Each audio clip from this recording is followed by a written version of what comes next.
All right. I'm gonna take the link and I'm gonna take that, put it in the chat for y'all. I'm just gonna do the share. I don't know how. I still don't know how to do it. I just shared. I'm at the point where I do what Nate do. Do what Nate. Yeah, it's been easier. I ain't even on the computer. So, how you doing, Nate? I'm sure what DeMarcus post. Oh, that's smart. All right, so DeMarcus, do your beet juice commercial one more time. Beet juice. You just drink it straight up. You don't put nothing else in it. It's just straight raw beet. Man, look, when I drink coffee, I drink it black. When somebody tell me about something, it's like, it's better if you do it straight, but I know the taste gets to you. The taste don't really bother me. If this is something that's for the betterment of me, and it don't, like, I can't drink straight grapefruit juice. We did a fast where we was drinking straight grapefruit. That was the first time I was like, I can't do this. But everything else, I could choke it down. We recording now. I was gonna say my ex-wife couldn't cook that well, so I choke her food down. So she taught me a lot. And we start the year with shots fired. I love it. I told y'all it's Be Mean 2023. It's Be Mean. Nah, man. I mean, okay. So so this gonna go on. All right. I was gonna just say why Kerry figured.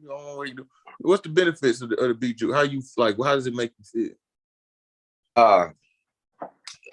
Beet juice is it has natural antioxidants, but it increases your blood flow, especially when you get older.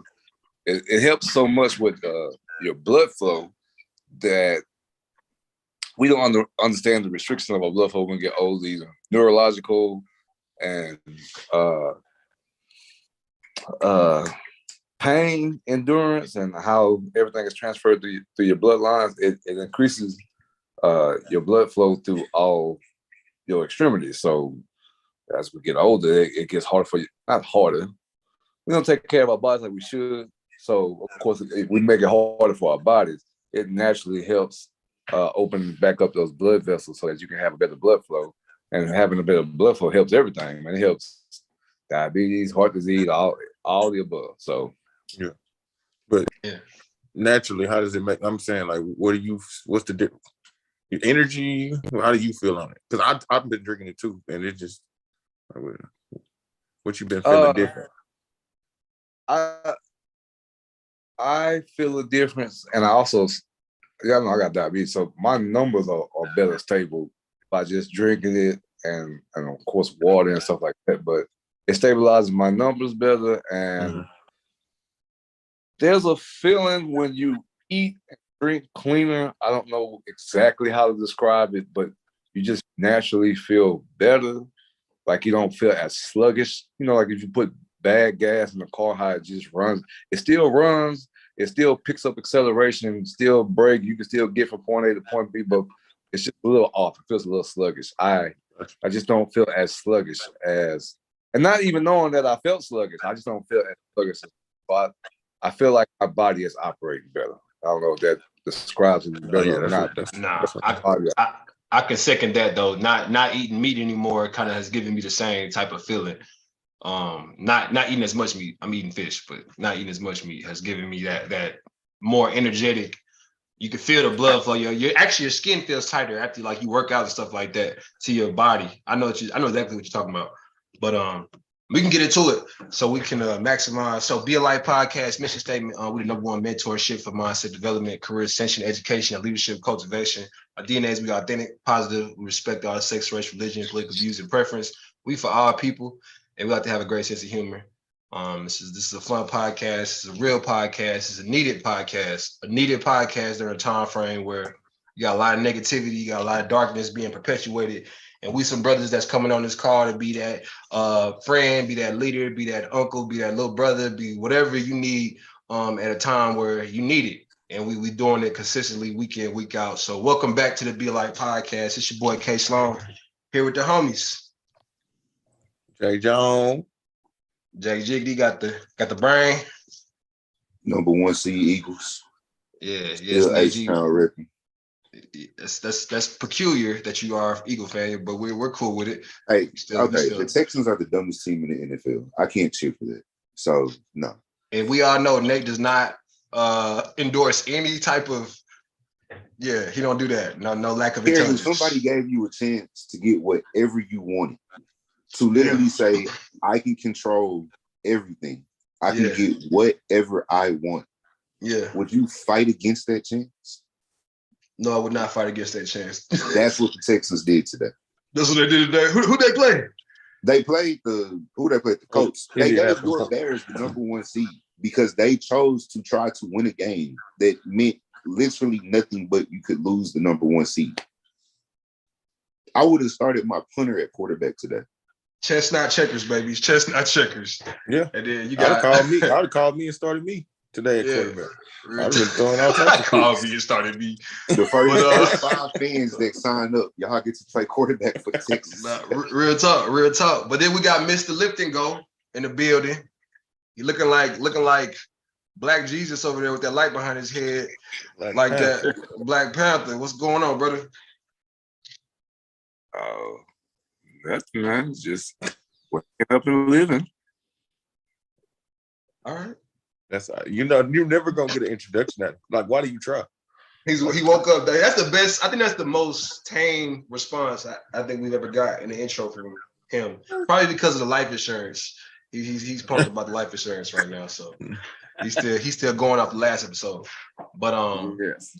Man, what we got going, man? What we got going nowadays? You know what I'm saying? We got the championship game, national title coming up. We all sports fans here. You know what I'm saying? Who we got? Except myself. I'm not an extreme sports fan, but I am a sports fan. I like sports. We just keep it there. But who y'all got? TCU, Georgia. Who we got? Before we get into it. Go Frog. Okay. Horn frog. What is that supposed to be? Is that a frog foot? It's a horn frog. I've always wondered why they do that.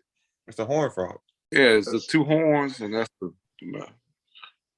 Oh, y'all from there. Y'all from there, so y'all know, huh? Y'all grew up I like don't TCU. know if we from here. We kind of live here, but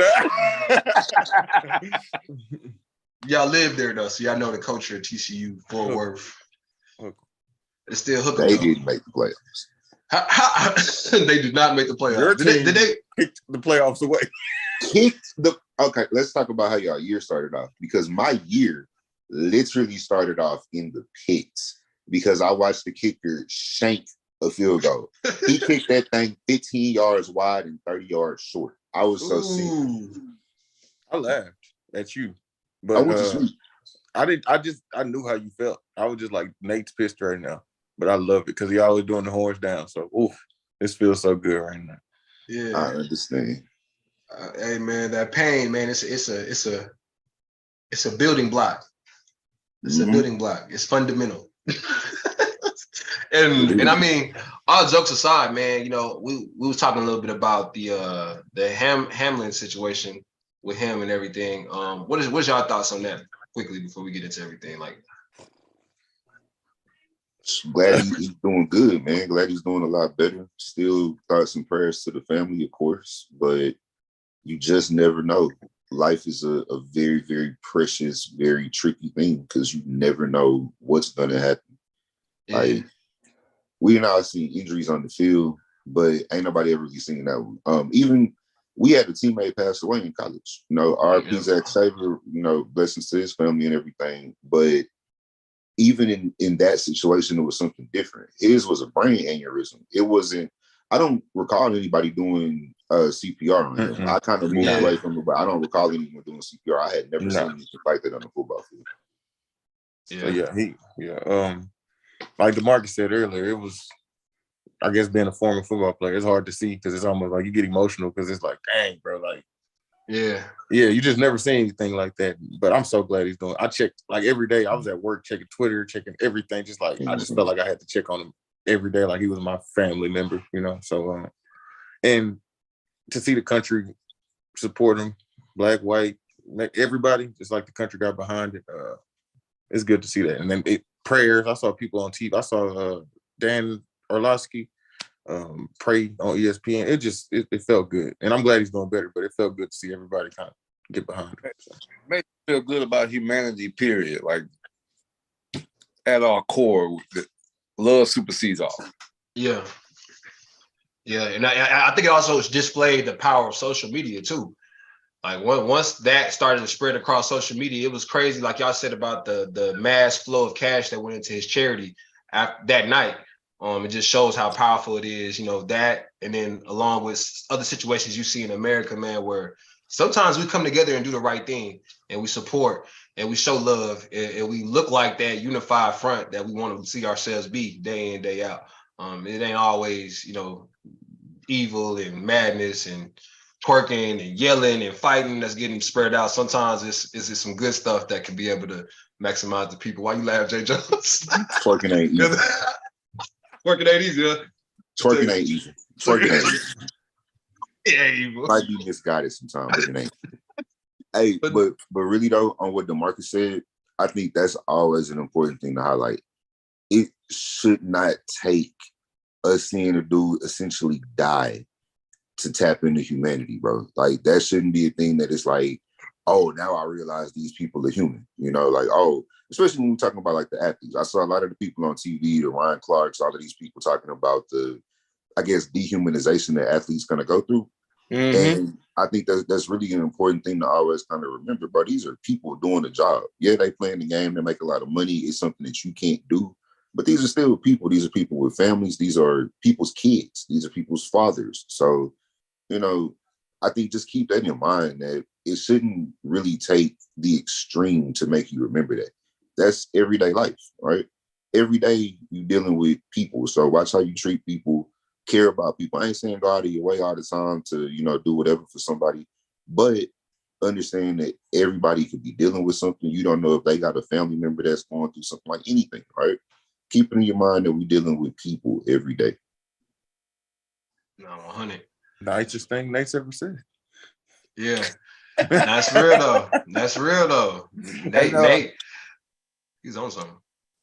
And I know not that they're lost in all of this, and the NFL doesn't get enough credit, but for them to have the specialists, and not just trainers, the specialists that they have on the sidelines to be able to jump and go at any given moment. For those people to get to him, look, we got a chapter in our book called Death is Final.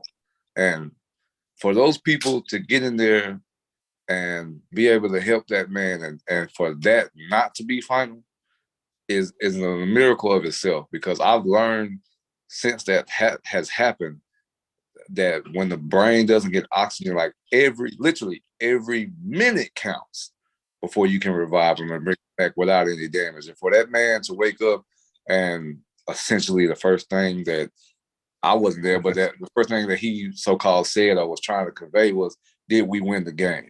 I'm telling you, for you people don't believe in a supernatural power, whatever deity, whatever, that is a miracle in itself. For all that to happen, for all this to transpire, for like we talk about, for humanity to win, for love to win, like that is good to see, especially the start of a new year. Everybody's starting on a clean slate, trying to renew things and trying to be better and stuff, man. It's a miracle within itself, man. And kudos to those people who were able to step in, cut his chest plate open, not his actual chest, but his shoulder pads and his helmet, and get to working on him and being able to stabilize him to be at a position to where the man's alive. Whether he plays football again or not, like I said, it's a game. He's a supernatural human already because he can do things that a lot of people can't do. But to put it in the human sense, for him to be alive and breathing and able to convey messages with his brain to his mouth, man, that's a blessing in itself. Yeah. Hey, and you know what too? You're talking about the specialists, but I'm gonna put this on a everybody note, because this coming up semester, I'm actually teaching CPR. So one of the cool things about the class I teach, my kids will get a CPR certification. Don't be afraid of it, man. Everybody can go take CPR training. All right, you never know. I remember back in college, me and Jarrell and a couple other friends was at a pool, and I not tooting my horn or nothing, but I picked the kid up from drowning. I didn't really have to do too much, but I saved the kid from drowning. Right? You never know what kind of situation you might be in. You might be walking through the grocery store and see somebody drop. Don't be afraid to react. Don't be afraid to go and get the training to know how to react, man. You can really save a life. Now, I had a coworker when I was in Oklahoma. Shout out to Esco. He actually administered the Heimlich maneuver on me because I was choking on a piece of a hot munchie. It was when Munchies was eating at lunch. I had terrible diet, but I was eating the Munchies and it got stuck in my throat. And bro, I kid you not, like I almost got shocked by it, bro. I got shocked by it because I was eating it, I got stuck, and I was like, man, I was coughing, and then your veins popping in your head. DeMarcus, you foul for laughing, bro. But he had to get behind me and administer the Heimlich. And when he did it, bro, like I literally coughed it up. It felt like my throat was bleeding. But I was like, man, I was thankful to God that he knew how to do that, because if he did it and he just would have panicked, I mean, y'all, we may not have had the podcast, we may not be here, you know, like I don't know what would have happened. So, man, I just think that it's very important that we get that background information on stuff like that, like CPR, like, you know, just basic procedures like in emergencies. Like, you know, you overlook it. It's not an issue until it's an issue. You know what I'm saying? Yeah. I want to. I don't know if y'all heard about Peyton Hillis, but shout out to him too. Shout out to him too, because he saved some kids, his own kids from drowning, and almost. I mean, I heard risked his life for it. Yeah, you basically risked his life. So has there been any updates on him? What'd you say? Has there been any updates on him? They said he was in like critical condition. Still in ICU, but like everything he's shaking back slowly but surely. But they say he's still in ICU. But I just want to give him a shout out too. That's big, man. Shout out to P. Hillis, football player. Well, he used to play for the Browns back in the day, right? Yeah, he was on the front of Madden. Well, he was a Madden guy. They said that he started the Madden curse. Was he the one that they said? Part of it. He's part of it. He in there. But hey, I pray for him though, man, because that's honorable. That's very honorable. And moving forward, man, you know, we was talking a little bit about goal setting. This is more of like the New Year's resolutions. Jay Jones, you want to introduce that to the people, because you know that's your thing, man. So, man, I just always say, set goals that you think you can accomplish with this New Year's resolution thing.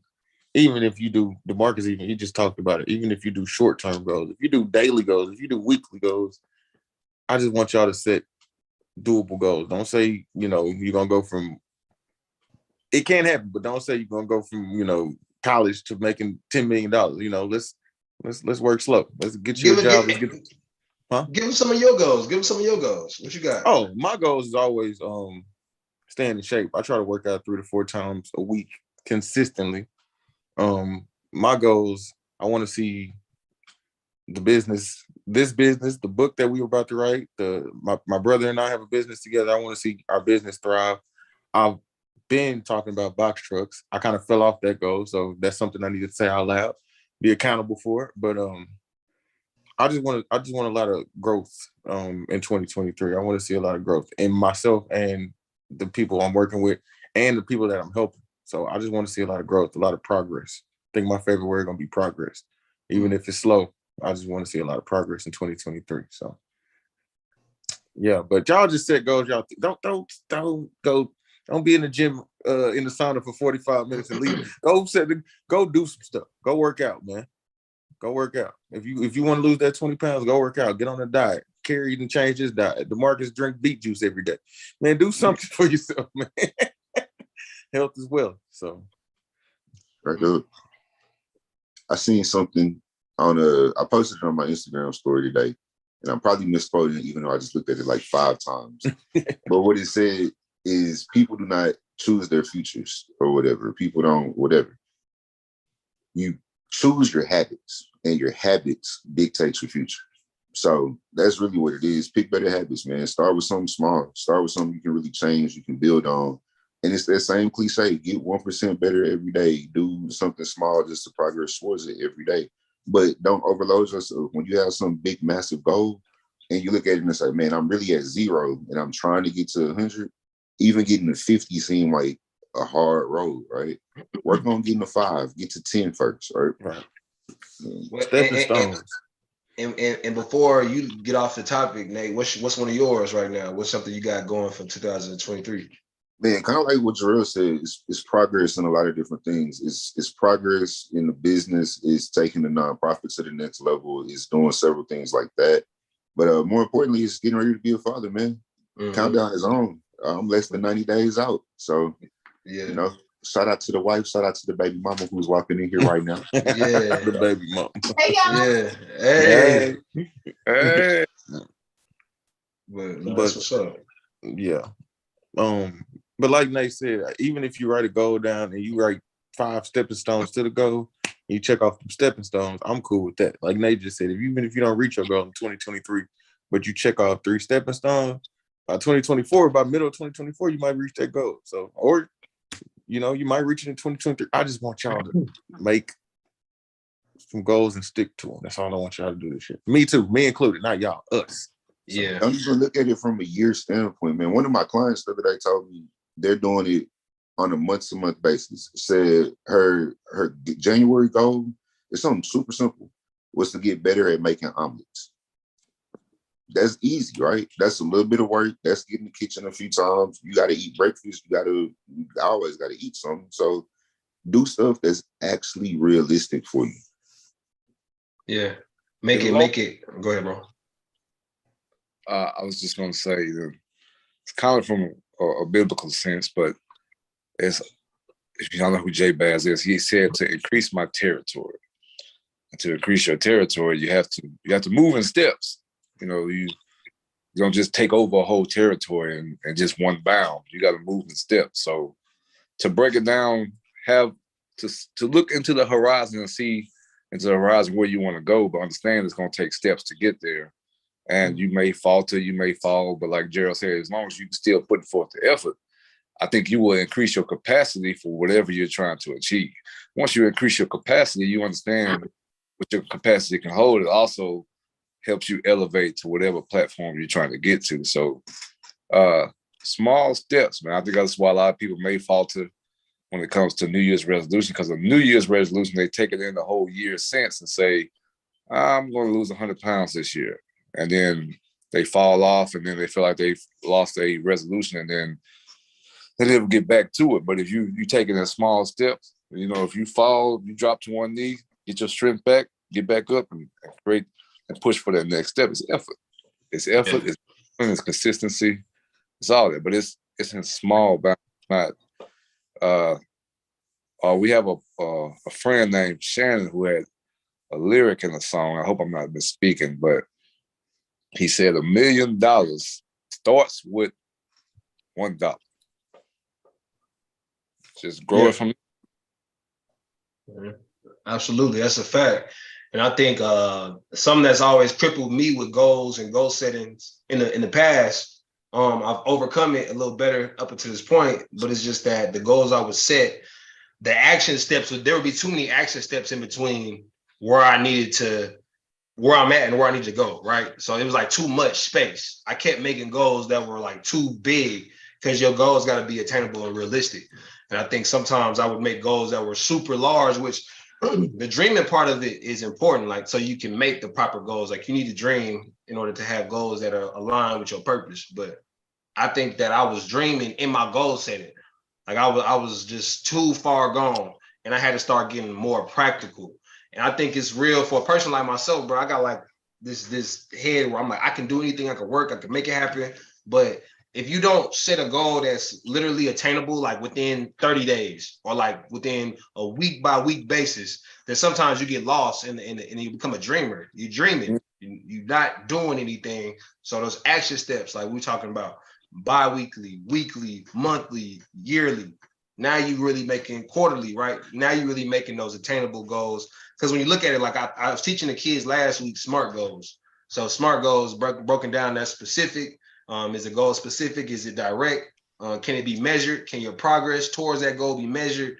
Is it attainable? So can you actually do it based on what you've done in the past?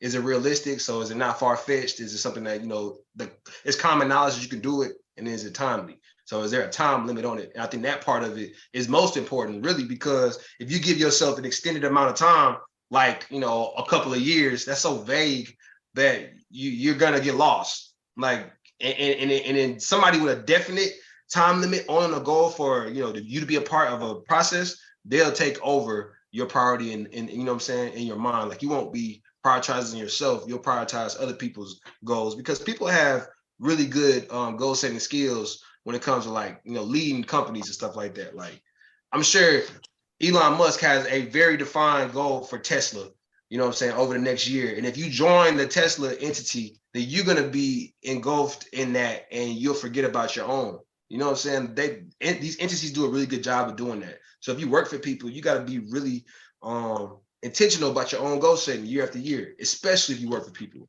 You know what I'm saying? Entrepreneurs is a little different, but us, you know what I'm saying? We work in class, you know what I'm saying? Work for industries.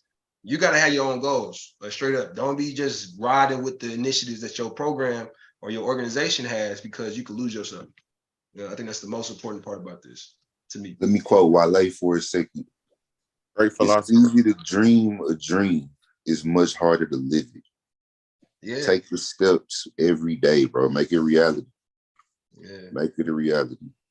Martin Luther King had a dream, but he was also out there trying to make it a reality. Yeah. Somebody got in his way, but he was trying. I think he did, though. You know what I'm saying? That's legacy, though. The fact that he ignited the dream, he planted the seeds, then now the dream came to fruition past his life. You know what I'm saying? They couldn't kill the mission. They can only kill the man. So, you know what I'm saying? I think that's the same thing what we doing right now. We are okay. That boy. Wow. See, we need to have a special version of the podcast where y'all can see all the stuff we have to deal with from DeMarcus only. Yes, we're gonna have a special only DeMarcus. Like y'all don't know. Y'all gotta pay $5 to get in that membership. Y'all need it's a $5 membership to get that podcast. Man. Y'all just see this bald innocent head. Y'all think he ain't saying some of the crazy stuff he be saying, but it's deep. But is that it's deep inside him and he need help. That's what it is. Help. him need help. Did y'all see LeBron James all-time leading scorer now? In the NBA? Goat James. Goat James. He just became the all-time leading scorer. And as we talk about this, it kind of got me thinking, what kind of mindset do you think it takes to be LeBron James, who now is the all-time leading scorer, to still have goals while he's in the NBA? You know what I'm saying? Like, or like a Tom Brady, who's clearly on top of his game, or like if Floyd was the fight. You know what I'm saying? I don't know if Floyd might not be in the same category. Maybe close. This is fight last year. He's still Floyd Mayweather. I mean, maybe not against a professional, but yeah. So what? Go ahead. I think they're competing with themselves. They competing with their goals. It's almost like LeBron has 4 rings. I think it's like Jordan has 6. Jordan's the GOAT there. I mean, really, not rings wise, because I guess Bill Russell had 11. But in real time, you know, everybody fighting the ghost of Michael Jordan. I think the points didn't really mean much. He wants at least 6 rings. So I think still competing to win, because like I ain't did enough. I'm still not the person y'all comparing me to, the GOAT, quote unquote, Michael Jordan. I want to show y'all I got more points, more rebounds, more assists, and destroyed him. So I destroyed him. So it's almost like I'm competing with a ghost now, and that ghost, I still want to beat that ghost. So that's a fact, though. Not the ghost. Michael Jordan's alive. I'm saying his playing career. Yeah. Nah, 100% though. That's real though. That's a lesson people can take, man. Just because you're killing it in one area, don't mean you're killing it in all areas. Because LeBron is the all-time leading scorer now, but he's not the leader in rings based on the guys that we talk about being the best basketball players of all time. So y'all that's killing it, you know what I'm saying, in sales, maybe you're not killing it in your communication skills. Maybe somebody else they'd rather work with. Maybe you need to work on that side of your, you know what I'm saying, professionalism. So I get that. That makes a lot of sense. Now, Tom Brady, I don't know. Now, Tom, it's tough. He just different. Man. He ain't got nothing. He got the most rings, most passing yards. He's just fighting. He just that competitive at this point. He just wants it. I think that's just when you love it, bro. When you love it and you can do it, why do you stop? Hopefully he stops next week. Then, you know, you should probably stop. But I was gonna say it didn't work for him either. Yeah, I was gonna say he did lose his whole family over this. But boys be giving up everything they got for the purpose sometimes, for the mission. And is that wrong? Probably. Because he DeMarcus, say it out loud, bro. Say it with your chest, bro. Say it with your chest, bro. Not the last comment, just this comment. Yeah. Oh, I ain't got no problem saying it. He obviously didn't love his family because he let them go. He let his wife go. Yeah, well, I mean, the kid's gone too. I mean, okay. All right, y'all. I'm gonna side with him on this. Like, I don't know what he promised, so I can't say what he promised. If he did say this is my last year and I'm gonna be a dad, But if he still has the passion to play the game, one more year, two more, I don't know how many years until he can't play. His wife, I don't know what was said, but it's almost like I don't know if that was a ultimatum. I don't know if that should have ended the family. You know, that's really a good point though, because I know we put so much time into football, and I'm sure the amount of time he spends watching film and preparing for the game is a lot. But the NFL season is a finite amount of time. It's not like you don't have off season to be there with your family and stuff. There's Nate, he spent over half of his life in the NFL. Literally, spent over half of his life in the NFL. Okay, that's what he loves doing. But it's a lot of people spend their whole life working. Is his job. Their whole life working, and you know what I'm saying? Like people who spend their whole life working, he just but after he retires, he gonna put everybody in the bed. I mean, I know Giselle good too. She don't need his money, but I'm saying I don't know, bro. I think his family good, bro. I think everybody good. Like he really could step away from the game. I mean, he could, but should he? Right, you gonna put yourself in a depressive state. Think about it. If you really are, this is your passion, and I still can do it, and I'm still good at it, obviously, it would hurt me not to do it. Why he got to hurt us? To save your marriage? Put it in a real sense for Kerry, because I know it's a soft spot for Kerry. Kerry, you was physically able, and they wanted you to play. Would you be playing football right now? If I was physically able and they wanted me to play, yeah, absolutely, 100%. Even over the teaching and the podcast and the kids, you'd be like, "Hey, I gotta go do this for me." It was my childhood dream. So I think if my childhood dream was able to be realized, and I never had those barriers that were in the middle, which was my health, which was my overall just mental capacity to be able to live life because of football. Like I was lost because I was like, man, all these ACL tears, this body's not going to be sustained long enough to be able to, say this is going to be my money maker. I couldn't bet on my body. So when you say that part of it, then it's like, yeah, I would have chased my dreams. But with everything considering now for me, no, I wouldn't do that now. Like not now. I'm in a different situation now. Like totally today. I'm just saying, if you were held, I'm not even in that mindset no more. Bro, the mindset you gotta be to be an excellent, elite athlete, I feel like it's different, bro. Like I was thinking totally different. Like I was going to the ice tub every morning, bro. I was stretching before practice. I was thinking about, the processes of the game all the time. Like I was like a little more on edge when it came to like my preparation of my body. Like I wasn't eating some of the things I'm eating now. It was a lot different. I just don't think I'm in the same mindset anymore. But I feel like when you got Tom Brady, who's still on top of his game, and football has been his moneymaker, and we know Tom Brady for being the greatest quarterback, arguably, of all time. I mean, that's his identity, arguably. That's his identity. Why should he stop playing? So why should he stop playing? So you just lost your wife, though. I'm not saying that it's because of that. I don't know what it's because of, but if it is because of that, and you wanted to keep your family together, you got what you need. Is that a he problem or a she problem? Oh, that's a whoever problem it gotta be problem. You know what I'm saying? I got a cousin that chimed in. He just texted me. He's watching while we talking right now. He's like, "What else do you have to prove? What else do you have to prove?" What else do you have to prove? You can be a 45-year-old man still at the top of the game. Maybe he can be the first 50-year-old quarterback playing in the playoffs in the NFL. Like it's a lot more he can prove. But Nate, on that note, just like we talking about with goal setting, if you don't have goals, like I don't know what Tom Brady's goals are. Maybe if we saw it would make sense because we say, 10 rings. But I don't know. Is that what he said? No, I'm saying I'm pretty sure that at least that would make him feel great. But if he set goals beforehand and he hit those goals, right? Like Barry Sanders left the game early. Like he was the greatest Barry Sanders was kind of had the game taken away from him in a sense too. Barry Sanders was like getting killed, bro. He carrying the team on his back. But he walked away from the game walking. Like he was good. Like he had no major injuries. He got to the point of realizing I'm not going to be walking in a couple of years because this team sucks. But Michael Jordan retired, came back, retired. Like he was. I feel like But Mike also couldn't do it like that at the end. Yeah, Mike was still solid as a basketball player, but he wasn't Michael Jordan. I think if Tom Brady becomes whatever average, if Tom Brady becomes Mitchell Trubisky, he ain't gonna be out there playing, bro. That part. He still can do it. You think the sport defines Tom Brady though? Yes. And that's why he's still playing. That's why. All that we know of Tom Brady. I don't think that's fair to say because we don't know Tom Brady. Bro, I just feel like if Tom Brady... his actions. Yeah.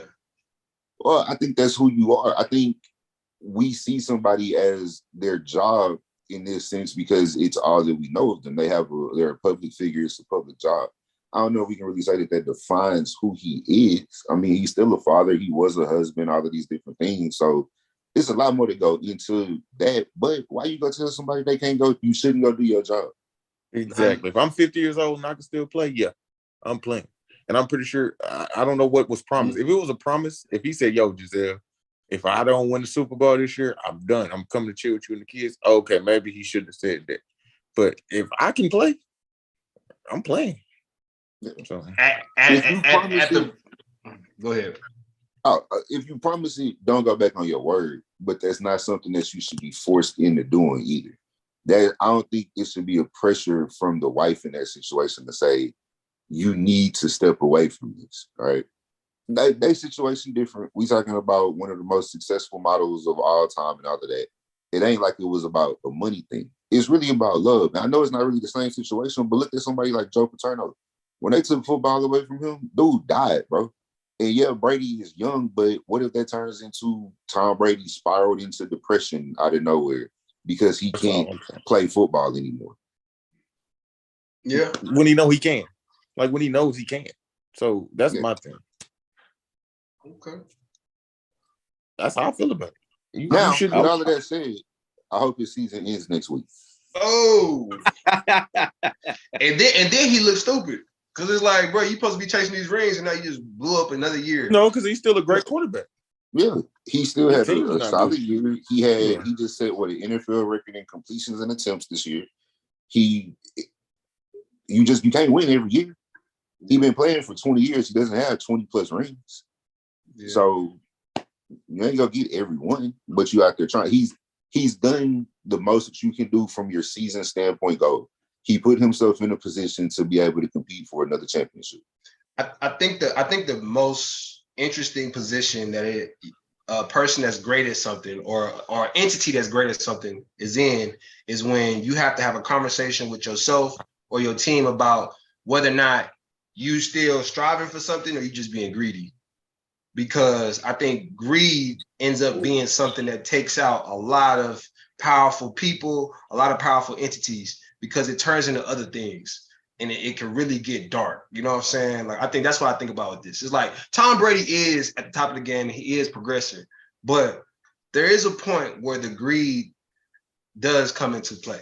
Like there is too much. There's always too much. Can you be greedy in football? Absolutely, bro. Yes. What do you mean, can you be greedy in football? You were the most conservative NCAA player I ever played in my life. What you mean, can you be greedy in football? I'm talking about like, how is he being greedy? Like by playing? At some point, enough is enough, bro. There's always he can still play. But what determines that though, Kerry? Yeah, him. I'm not saying I can. I'm not saying I can.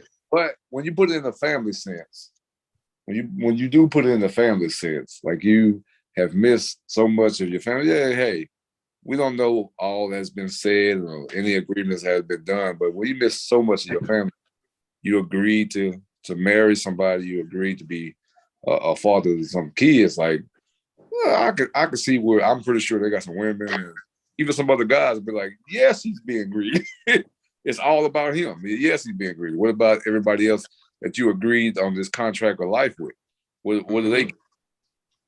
Okay, but at the same time, when they agreed on that contract of life, he didn't just say, I'm marrying you.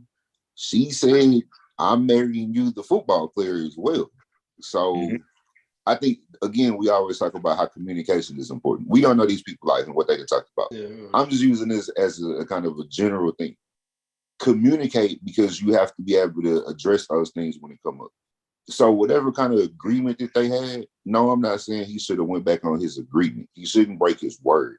But at the same time, how do you get into a relationship and tell somebody, oh, at some point you got to stop doing what you love? For the greater good of the relationship. That's not the greater good of the relationship because it's not the greater good of me. And if you're changing who I am, it's not going to be the same relationship. Because again, I'm going to use that same example. What if Brady says, okay, I did it 15 years, I had to retire, and I was still at the top of my game. 15 years for Brady was what, 5 years ago? At least something like that. Okay. This dude still been balling over this amount of time. So if you sitting there with all this left in the tank and it's going to waste, and now you pissed off every day, that turned into that kind of resentment. Man, she the one made me quit. I got Grunk over here calling me to come back out of retirement, but I can't do it because she won't let me go play football now. And you hanging my family over my head or something. Yeah, that creates a whole nother rift now. That don't make me a better dad or a better, like, what if I'm home and I'm depressed, or I'm home and I don't even talk to y'all because I'm mad? That's what I'm saying. Like, but that's why it's at least a conversation. Because he's still a human. He's his own, like, he's himself. He's a human. Like, he should have a little bit of he should be able to pour a little bit in his glass too. Yeah, I think every person got to have that. If you've been bored, I mean, like I said, we speak hypotheticals because we don't know. Because like we all said, Giselle was a top model and doing all that stuff too. So he can have a freak accident. He be in the vegetable state, and now she has to take care of him. You know, and that's part of the game. But yet, you flirting with a risk too. So hey, we going way too far. This, but believe me, I got my wife is like. She doesn't like the way and nobody knows the actual conversation, but she doesn't like the way it was played out because of hearsay, because of what the tabloids say and everything. Like, well, he agreed to retire and be with his family and decided to go back. It's like, do you play to your passion or do it for the greater good of the family? Really, the marriage, but is it for the greater good of the marriage or is it for the greater good of you? And if so, then you got to have a conversation on both sides. Being married, it is a sacrifice, but yes, it needs to be a conversation to understand what we're sacrificing so that we can both move to the greater good of what this marriage is supposed to bring. Okay, let's finish this way. Do we think Serena's husband told her, hey, you need to chill out and be at the house with the kids? Every marriage is different. It depends on the situation they got going on. Yeah. You know what I'm saying? What they understanding is like, you know, each individual relationship is different. You know what I'm saying? Different standards, different expectations. Some women like Serena, they'll be in powerful positions and they'll step away from what they do for a long time to be a mom. And that's just, that's something we see. Necessarily right. When you have if you have a father in the situation, if you have a husband at home, but you can't call that. Put that on the woman. We can't call that though. How we gonna call that? Because that's what we can't call it. I'm just using examples. We can't call it because this ain't our life. But all of these, let's use LeBron. LeBron is in a situation to where he's going to be able to play in the NBA with his son. Right. Probably both of them, because the way LeBron playing this year, he can be in there until Bryce get in the league too. Right. So what can logically tell you I should pass up on an opportunity that literally I don't think anyone else has ever had, to be able to play 20 plus years in the NBA and get my kids on the same team with me? I think for me, and I get what you're saying 100%. I mean, he has a chance to make history. These guys, these are history makers. Again, this is a dilemma that only the few have. These guys are 1%ers. So it's not like everybody has these decisions to make.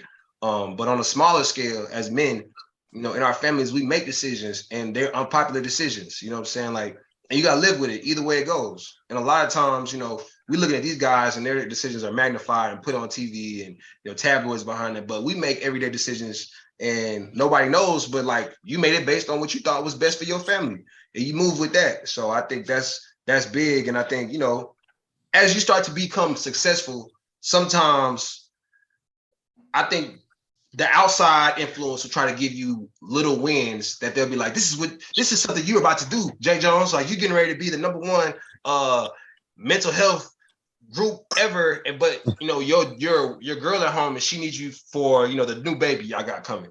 and you like, man, I really want to be a better father at this time, but I know we just on the precipice of becoming the greatest company ever here. But right now, she needs you. Do you step away or do you just keep trying to push to be great? It's like, you got to make a decision. You like only you know what's the right decision. Need is a different word. You say need. Now, if it's just like, and we don't know the situation. I don't know what Giselle and Tom, like we keep saying. But if it's want and need, that makes it a whole different story. That's relationship by relationship basis. That's their relationship. Yeah, exactly. Yeah. So, all right, we saw. Yeah, sorry, Tom. Taking care of y'all kids anyway. What else? Man, I got something else I want to get into too, though, man. No, I wanted to get into like trust and trust in self. I want to talk about that. I wanted to get it. Why you say that? That conversation we just came off of. Yeah, go on. Yeah. Nah, I'm just saying, like, just trusting ourselves, man, and just how that plays a role in our lifestyles, because we are men that we're very morally bound. I mean, this is not an accident that we come together every week. It's because we have ethics and morals that kind of mix, and we've had conversations, and we move out here in the world, and there's not a lot of people on the wavelength that we on. And I think it's important to trust yourself when you're different in situations, because everybody, I mean, it's so natural to become like everybody else. It's so natural to assimilate, to go into a situation and be like the situation. They say, like the old saying, when in Rome, do as Romans do. But my thing is, I don't really believe that when I go to Rome, I'm supposed to do what they do. I'm supposed to help create more of Rome. I'm supposed to build and add more architectures and add more stories to it. So, I mean, I want to talk to y'all about just the trust in self, man, because there's a lot of men, a lot of women out there in this world that don't trust themselves. They don't have that confidence. They wouldn't be able to sit on a camera like we do week after week for an hour and talk. You know what I'm saying? Like, where's the confidence? Where's the trust in self coming from for us on this podcast? Like, where's that growing for us? Nathan, what I said. Well, I'll be kind of quick. I think it's trusting yourself, but I think the big thing with me is trusting God, and it's that little voice in your head. You know what's right from wrong.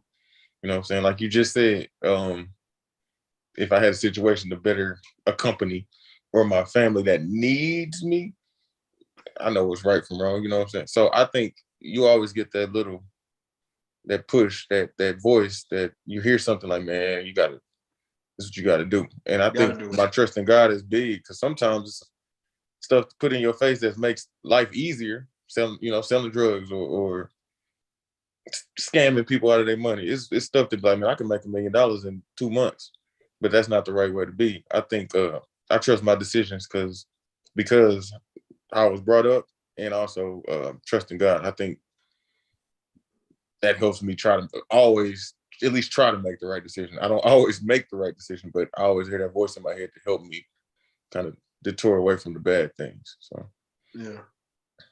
I was just gonna say, when Kerry said confidence and trust to me comes from accumulated results.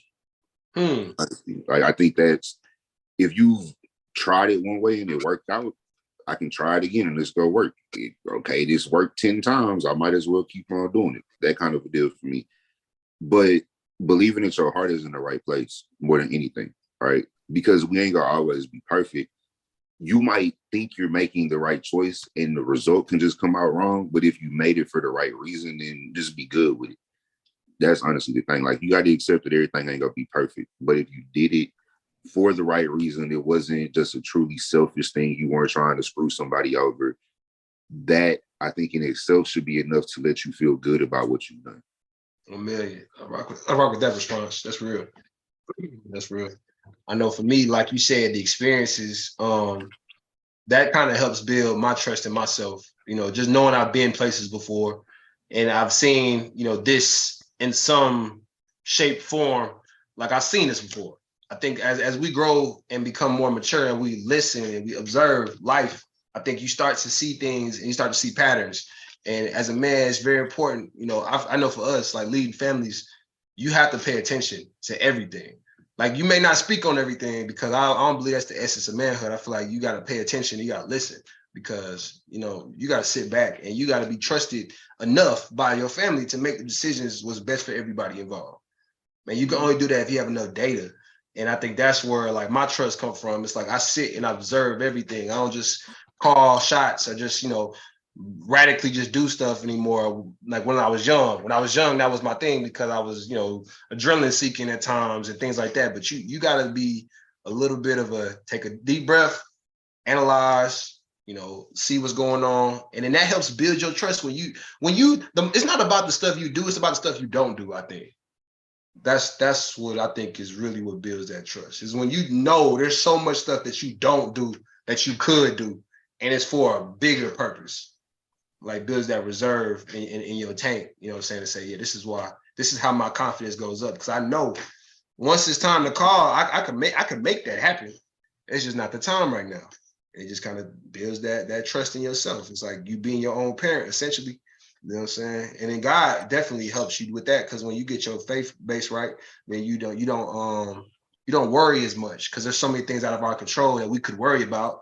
But then when you build your faith base up, then it's like that currency for the spiritual realm. Now you can trust that God gonna have the rest of it. I trust him with the rest, because right here, it's a test out here. I already know I'm getting tested out here, so I gotta watch. But God got the rest, so he got my back door, essentially. Marcus, what's Proverbs 3, 5, and 6? Okay, Pastor man, preacher man. Oh, you started off, I can finish Proverbs 3, 5. Trust God with all your heart. The heart. Yeah. Lean not on your own understanding.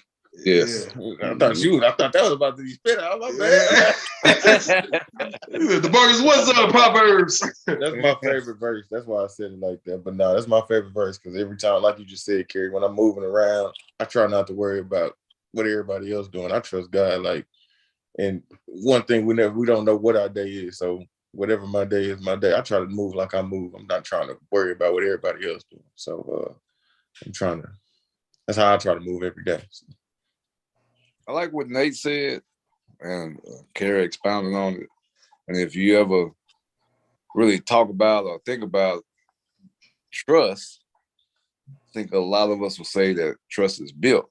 And for trust to be built, it has, like Nate said, it has to be an accumulated results.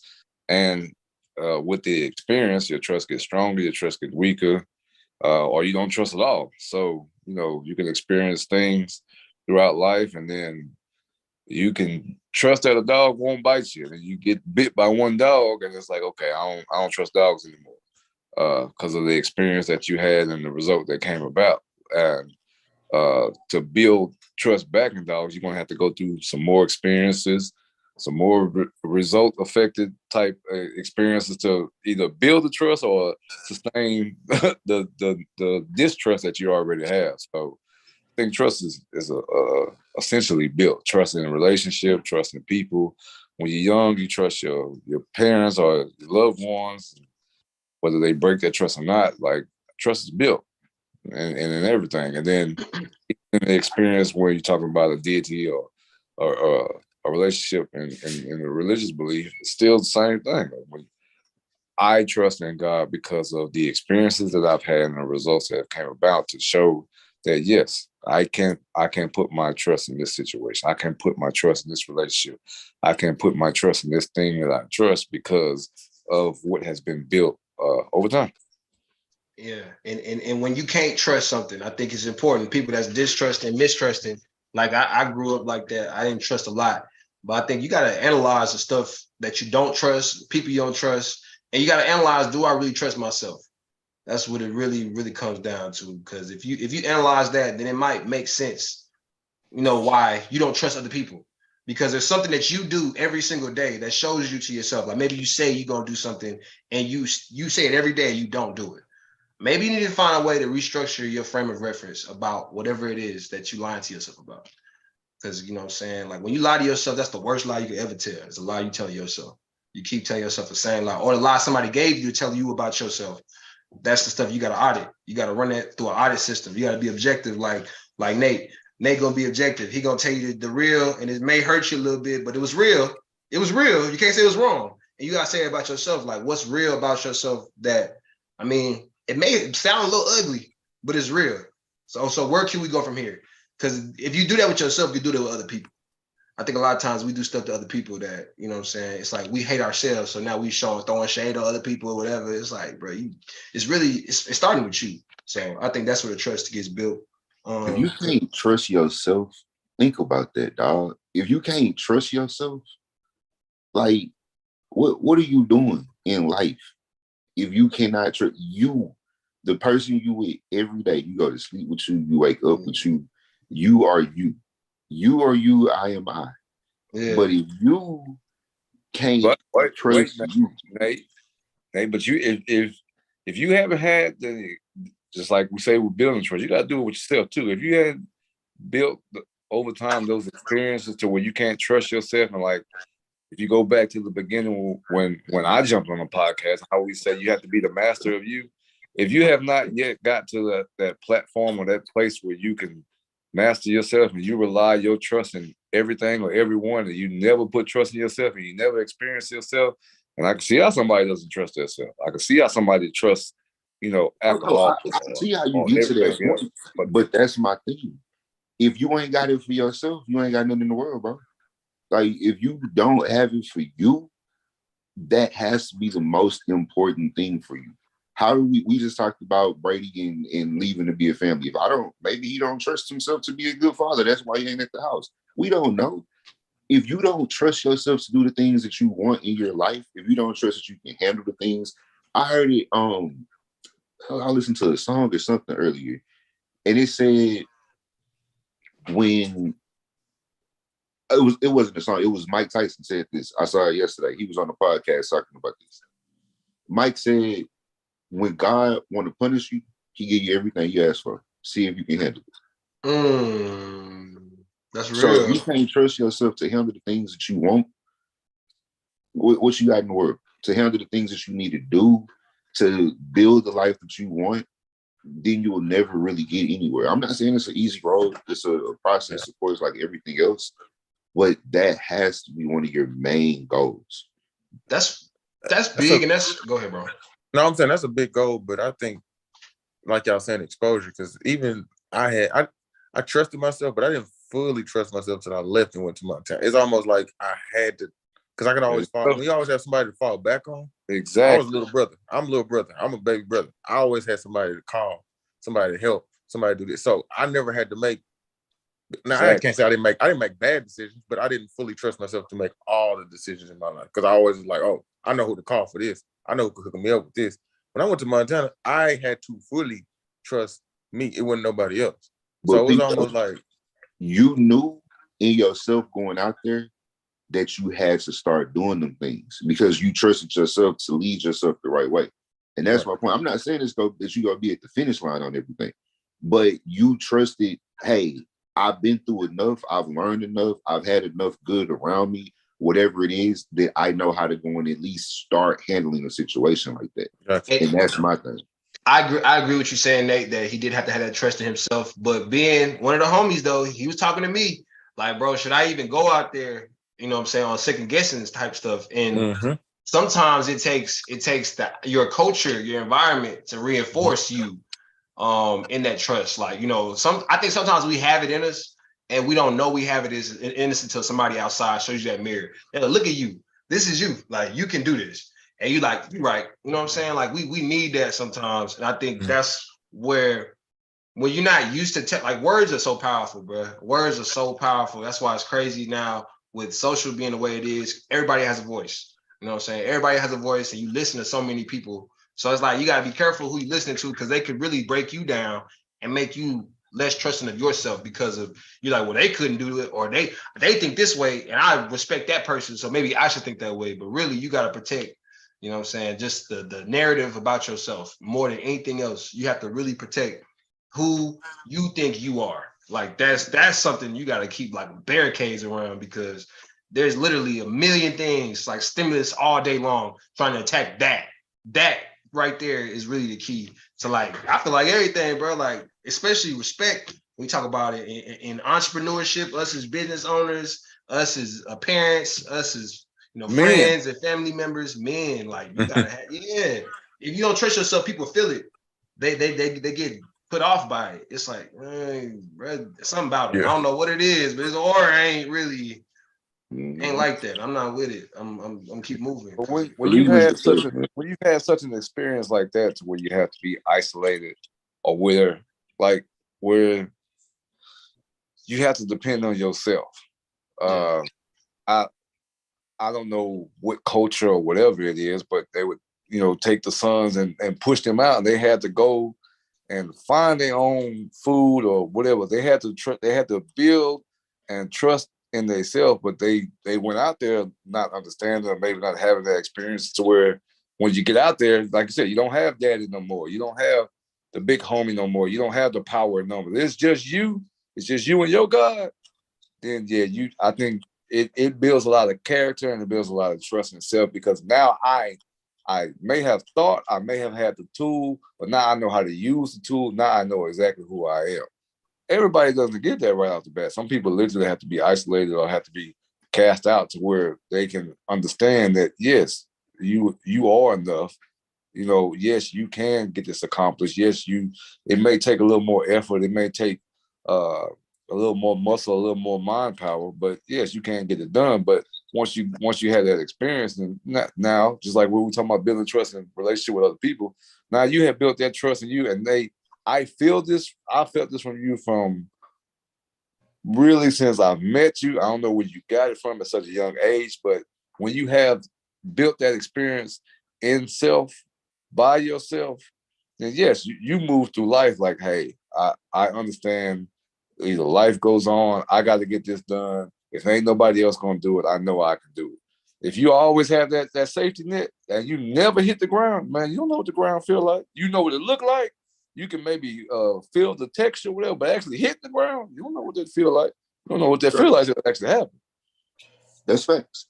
That's super facts. But with what you saying and what Jarrell was saying too, the way I would bring that full circle, bro, especially using like an example like that of going out on your own, when you have safety nets, just how I said what confidence comes from, it's accumulated results. When you got safety nets around you, it's easy to make all of the wrong decisions because you know somebody gonna take care of you. So exactly. If you have a constant history of saying, even with protections, I chose to do things the right way, I continue to do things the right way, that should give you that confidence when you're going out on your own. That's kind of my point of it. Like, it's still gonna be a scary thing. I'm not saying it's gonna be easy or nothing like that. But when you have a history of saying, I'm gonna still go grind, I'm gonna still go get it, even though I know I can call my pops and get this, I can call my mama and do it. No, that helps you know this is what I have to do. That's you building a man. That's you building yourself into the man you want to be, the woman that you want to be, whatever it is, the them that you want to be, because we're all inclusive here. Yeah, there you go. And then I think another thing too is it's so important, man. So important to learn how you learn. You know what I'm saying? Early in life, if possible, because you know what I'm saying. The same little boy that need to get his butt tapped when he did something dumb is the same grown man that needs to get, you know what I'm saying, knocked across the head when it comes to doing something that don't make sense. Like you really don't change. Like you really kind of still the same in that way. The way you need to be reinforced. And I think it's really important, again, we talking about self, man, just diving into you, really break down your whole life story. Like you need to do a history lesson on you as a man or a woman so you can figure out, you know, how to build more trust in yourself, because a lack of trust in self, all it is confusion, and you have a fear about something that's not real, right? It's something that you have built. This hesitation is not real. Hesitation is not natural. Like we should be flowing and going. Anything that stops our motion is not natural. Get out your own mind, man. Yeah. Get out your mind, but more importantly, control the things that are in your mind. I hear a lot of people say stuff like they doubt themselves. They were doubting this, like, for what? Like, your history doesn't tell you should be doubting yourself, but yet you're still doubting yourself. You have to figure out a way to not pollute your own thoughts, man. How do we stop doing that? How do we stop doing that though? Real quick. Let's ingest what you see, what you read, everything. Everybody think everybody fake. You can't trust this. You can't do that. So I think everybody, social media or whatever people read, is almost like it makes them question themselves too if they really into it. I'm not really into social media like that, so I can read whatever, and I'm kind of like, yeah, I ain't rocking with that. But like everybody wants to be so popular or wants to be the instant gratification that they almost do anything to be popular.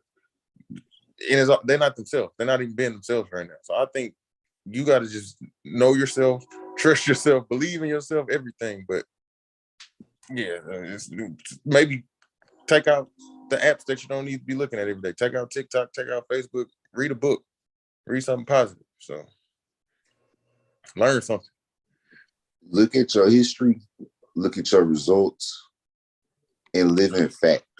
Stop living in what if. What if is stupid because you don't know. Because what if could happen?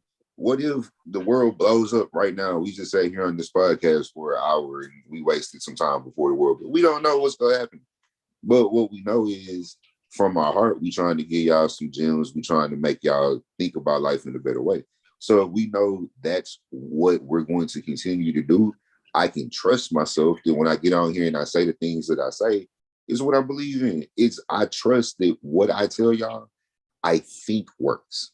Might be wrong. Somebody might come back and I dread the day that somebody say, "Hey, I seen you on that podcast, and boy, you an idiot." But at least I believe it, right? They can't say that though. They can't say that though, because you thought about the stuff you said. You know what I'm saying? This is logic, and we welcome challenges. That's something that I think that people need to know is that when you have your own thinking, as long as you thought it through.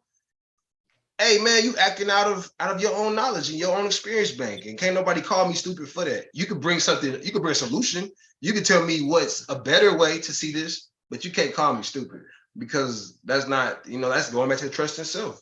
Like and piggybacking off what you said, bro. Like, man, at the end of the day, the facts are the facts, and they will be used all across the board, and it's the only thing we can trust. And stop lying to yourself. That's it. Stop lying to yourself and stop endorsing things that are not you. You know what I'm saying? Just really learn yourself. Get to know yourself a little bit too. Take some time. Sit in the dark. Listen. Think your thoughts. Hear your thoughts. Don't always have TV music. Like, sit in the dark. Chill out sometimes and hear your own thoughts. That's one thing I think is a big thing for me too. So I ask my little cousin that all the time because he'll do some stuff. This boy is 15, 16 years old now. And he does some stuff, not really lately, I guess. Maybe I finally got through to him. But I have to ask him, like, why did you do that? What told you to do that?